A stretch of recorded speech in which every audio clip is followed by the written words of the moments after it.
ನೆರೆಯ ಮಹಾರಾಷ್ಟ್ರದ ಶಿರೋಳ ದತ್ತ ಸಹಕಾರಿ ಸಕ್ಕರೆ ಕಾರ್ಖಾನೆಯ ಸಂಸ್ಥಾಪಕ ಅಧ್ಯಕ್ಷ ಮಾಜಿ ಶಾಸಕ ದಿವಂಗತ ಅಪ್ಪ ಸಾಹೇಬ್ ಉರ್ಫ್ ಸಾರೆ ಪಾಟೀಲರ ಪುಣ್ಯತಿಥಿ ಪ್ರಯುಕ್ತವಾಗಿ ನೀಡಲಾಗ್ತಾ ಇರುವ ಸಾರೆ ಪಾಟೀಲ್ ಸಮಾಜ ಭೂಷಣ ಪ್ರಶಸ್ತಿ ರಾಷ್ಟ್ರೀಯ ಮಟ್ಟದ ಮಾಹಿತಿ ಅಧಿಕಾರ ಹಾಗೂ ಗ್ರಾಮೀಣ ವಿಕಾಸ ಕ್ಷೇತ್ರದಲ್ಲಿ ಉಲ್ಲೇಖನೀಯ ಕಾರ್ಯಗೈದ ತಮಿಳುನಾಡಿನ ಡಾಕ್ಟರ್ ಅರುಣ ರಾಯ್ ಅವರಿಗೆ, ಸಹಕಾರ ಹಾಗೂ ಬ್ಯಾಂಕಿಂಗ್ ಕ್ಷೇತ್ರದಲ್ಲಿ ಉಲ್ಲೇಖನೀಯ ಕಾರ್ಯಗೈದ ವಿದ್ಯಾಧರ ಅನಾಸ್ಕರ ಅವರಿಗೆ ಸಾರೆ ಪಾಟೀಲ ಸಮಾಜ ಕಾರ್ಯ ಪ್ರಶಸ್ತಿ ಹಾಗೂ ಅಂತಾರಾಷ್ಟ್ರೀಯ ಸಾಯಕಲಾ ಪಟು ಪೂಜಾ ದಾನೋಡಿ ಅವರಿಗೆ ಜಿಲ್ಲಾ ಮಟ್ಟದ ಯುವ ಪ್ರೇರಣೆ ಪುರಸ್ಕಾರ ನೀಡಿ ಗೌರವಿಸಲಾಗ್ತಾ ಇದ್ದು, ಪ್ರಶಸ್ತಿ ವಿತರಣೆ ಕಾರ್ಯಕ್ರಮ ಏಪ್ರಿಲ್ 1ರಂದು ನಡೆಯಲಿದೆ ಎಂದು ಪ್ರಶಸ್ತಿ ಆಯ್ಕೆ ಸಮಿತಿಯ ಅಧ್ಯಕ್ಷ ವಿನೋದ್ ಶಿರಸಾಟ ತಿಳಿಸಿದ್ದಾರೆ.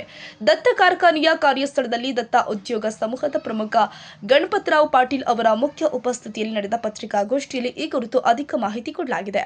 ಇದೇ ಸಂದರ್ಭದಲ್ಲಿ ದತ್ತ ಉದ್ಯೋಗ ಸಮೂಹದ ಪ್ರಮುಖ ಗಣಪತರಾವ್ ಪಾಟೀಲ್ ಮಾತನಾಡಿದರು. ಸುದ್ದಿಗೋಷ್ಠಿಯಲ್ಲಿ ಕಾರ್ಖಾನೆಯ ಅಧ್ಯಕ್ಷ ರಘುನಾಥ್ ಪಾಟೀಲ್, ಶರದ ಚಂದ್ರ ಪಾಠಕ್, ಇಂದ್ರಜಿತ್ ಪಾಟೀಲ್, ಪೃಥ್ವಿರಾಜ್ यादव, वसंता भोसले, सुजाता शिंदे, स्वाती सासने, कार्यकारी संचालक एम.व्ही. पाटील उपस्थितरिद्ದರು. तो केवळ कायद्याची निर्मिती नाही, सध्या आधीची 35-40 वर्ष त्या काम करत होत्या. त्यांच्याविषयी अधिक तपशिलात मी नंतर सांगेलच, परंतु IAS म्हणून सुरुवातीच्या काळात काम केलेलं, वयाच्या 22व्या वर्षी IAS झालेली महिला, 6 वर्ष काम केलं, वयाच्या 28व्या वर्षी IAS मधून राजीनामा दिला आणि त्यानंतर त्यांचे पती ते पण प्रशासकीय सेवेत होते.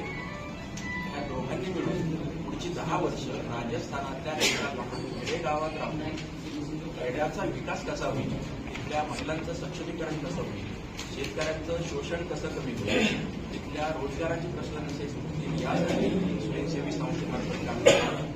त्यानंतर 1945 पासून तर 2005 पर्यंत म्हणजे माहितीचा अधिकार कायदा अस्तित्वात आला तोपर्यंतच्या 20 वर्षात राजस्थानातल्या देवडुंगरी या लहान खेडेगावात राहून त्यांनी संपूर्ण भारतामध्ये जाईल अशा प्रकारची चळवळ उभारली किंवा माहितीचा अधिकार म्हणून आहे.